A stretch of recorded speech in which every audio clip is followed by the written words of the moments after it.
Welcome back to The Express at the one-of-a-kind show in Vancouver.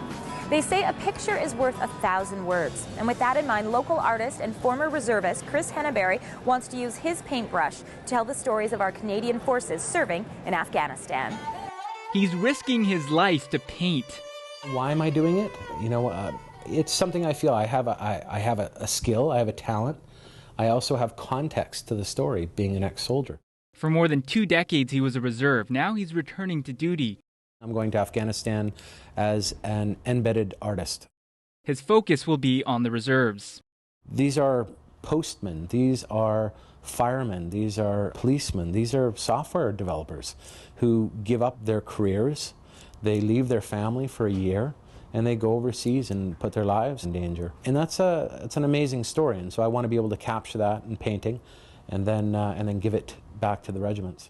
This is Mary Ritter Hamilton. She refused to sell her paintings. She gave them all to the soldiers. I don't think it's been really told really well. I think that everybody just kind of looks at this homogeneous kind of organization, the military, and I don't think they realize that these are their neighbors. People willing to sacrifice comfort and safety for country. What Chris Henebery is doing is trying to highlight that. I guess he's continuing to serve his country in that respect.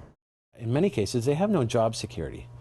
It's not like someone who's a software engineer or someone who is who's working construction can tell his boss, "Hi, I'm going to go to Afghanistan now. I'll be back in a year and a half," and he's going to come back to his job. No, he gives up his job. People give up their school. They'll leave school for a year and a half to go serve a tour overseas. It's true to the period, which is of that impressionist style. He studied art at Emily Carr and now works for a software development company. Normally what I do is I bring a sketchbook with me. When you're actually there with the soldiers, you can talk to them. You're actually sketching them as they're doing whatever they're doing, whether it's cleaning their weapons or they're preparing to go out on a patrol. I try to make my paintings allegorical. I'm actually trying to tell a story. But that narrative is fraught with dangers for soldier and artist alike. Operating in Afghanistan, they risk injury or death, absolutely. We're going to live with the soldiers. We're going to go out on patrols with the soldiers. And it's mostly to kind of, to document, what they're doing, how they're impacting the Afghans. What I'm risking is much less than those people who are reservists and give up their jobs and their school and go over there and actually fight the good fight. I'm going over there to paint. He'll be leaving this spring. In Vancouver, I'm Peter Kim for The Express. While the Armed Forces is providing the access, it's up to Chris to raise the money to get there, and you can find out more online at paintingtoafghanistan.com. Now, sticking with our creativity theme on today's Express, up next, we're getting physical as we learn about the green creation and construction of a newly reopened sports facility in Coquitlam.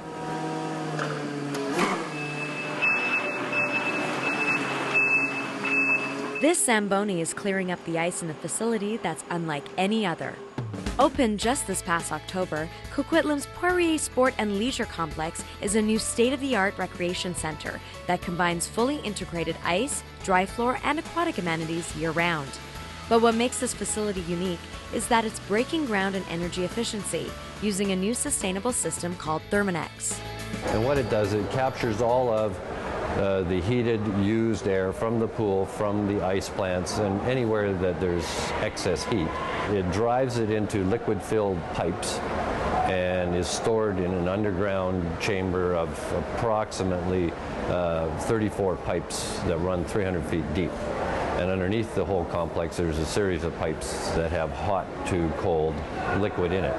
And depending on what kind of heating or cooling you want, you just take it back into the system, and it's preheated or pre-cooled, so you're using much less energy. Using much less energy turns into substantial benefits in the long run. If we're reclaiming the heated air, we're not pushing it back into the environment. And if we're capturing heat and storing it, we can preheat a number of things, everything from the pool, at a lower consumption of natural gas or however we're heating it. So our utility bill has gone down, and we're not pumping the same amount of heat into the air. Signs of Poirier's commitment to the environment aren't restricted to using Thermonex. All the Zambonis in the new building are battery-powered, omitting CO2 emissions, and the halogen lights are kept at 60%. But having the future in mind has brought a new appreciation for the past. I love all this memorabilia. The Coquitlam Sport Hall of Fame is a great new addition to the Poirier Sport and Leisure Complex. It's been in the works for a number of years and been supported by a number of different community associations where we can have an opportunity to recognize some of Coquitlam's greatest athletes. We've got the showcases highlighting some of the athletes, and also every year they do an annual induction honoring some of the top athletes, male, female, teams, coaches, you name it. So this is its new home, and we're happy to have it on board. Wow, that's cool. The opening of the Poirier Sport and Leisure Complex also meant new amenities for the instructors who were eagerly waiting for a facility of this caliber. Show me how you land. Press. Good. Be firm. We have a viewing lounge upstairs, which is beautiful, with a lounge where people can eat, and also down below where parents can see. Up high, all the young kids can watch the skaters train. So for hockey and figure skating, we can regulate the texture and the ice temperature. And so this way, if the ice is too hard, you have more injuries. If the ice is the correct temperature, skaters are able to jump a little bit higher, skate a little bit faster, and have less injuries. We want to provide opportunity to the residents, to the different user groups, and encourage people to get active in sports. And having this state-of-the-art facility that combines aquatics, fitness, ice, dry floor is a great opportunity for us. And we want to make it the premier recreational facility in the Lower Mainland. And the Poirier Sport and Leisure Complex is off to a great start. I'm Mansour in Coquitlam for the Express. The Sport and Leisure Complex is fully accessible and easy to get to by foot, bike, transit, or your car. You can find out more online at activecoquitlam.ca. Stay with us. You're watching The Express, and this is our Crafters and Creators special. Up next on The Express. Make sure your needle. The sewing skills of Sheila Wong. Before you lift your presser foot. What makes Shaw, this Rocket Fund prize, so special is the fact that it's actually the audience that gives you recognition. The Shaw Rocket Prize winner. I love the fact that kids are the final voters because they are the audience. The Express. This is your local voice.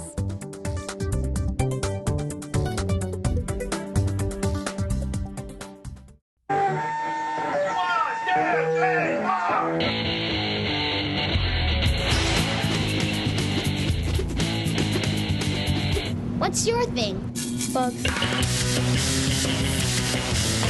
Everybody's gotta have a thing. My thing's sound effects. Here's a T-Rex.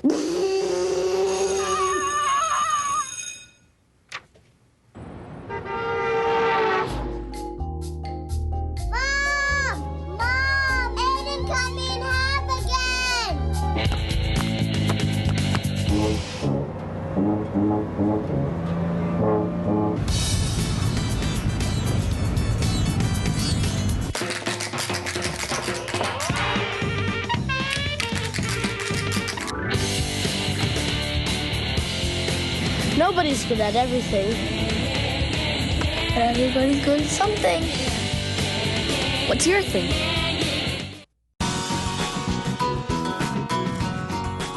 Welcome back to The Express at the one-of-a-kind show in Vancouver.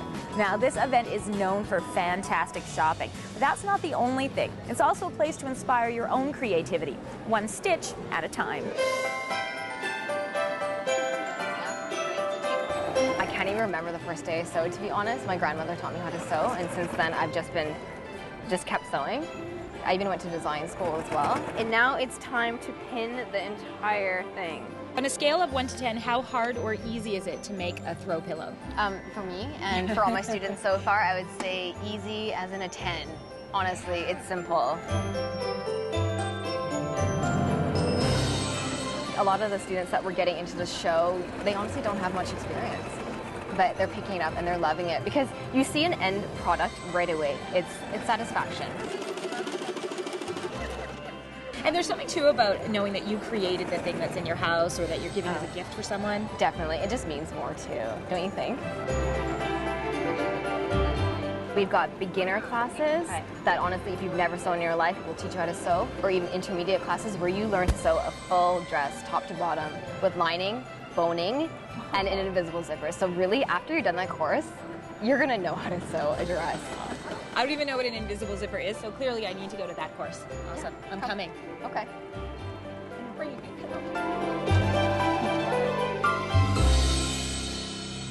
If you'd like to take classes at the Sheila Wong Fashion Design Studio in downtown Vancouver, you can get a full schedule at her website.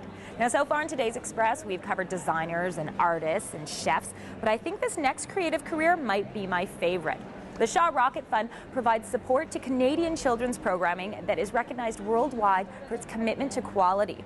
And this is the 6th year for the Rocket Prize, and we get to meet the 2010 winner. We have to be quiet, Doug. I'm not sure what we're dealing with, but it's definitely a dinosaur.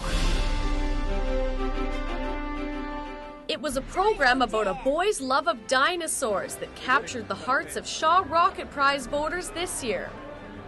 So it just feels amazing to put that much effort into something and then have it looked upon and rewarded by kids especially is spectacular.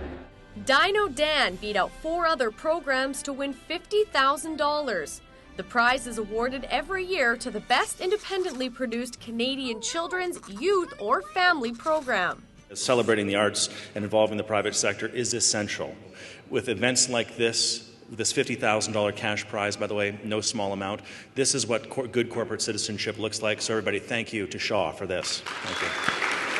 We believe in Canadian content and supporting programming excellence, and our goal has always been to create a strong Canadian industry that is celebrated by our customers and respected by them as well.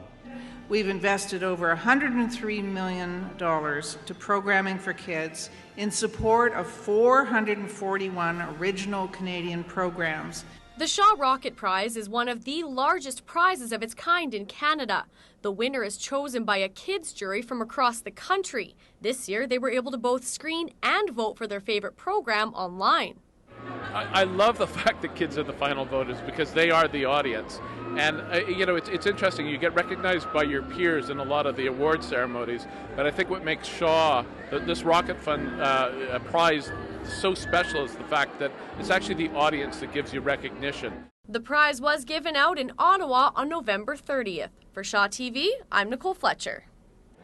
Big congratulations to the producers of Dino Dan. And if you'd like to get more information on the Shaw Rocket Fund, the website is rocketfund.ca.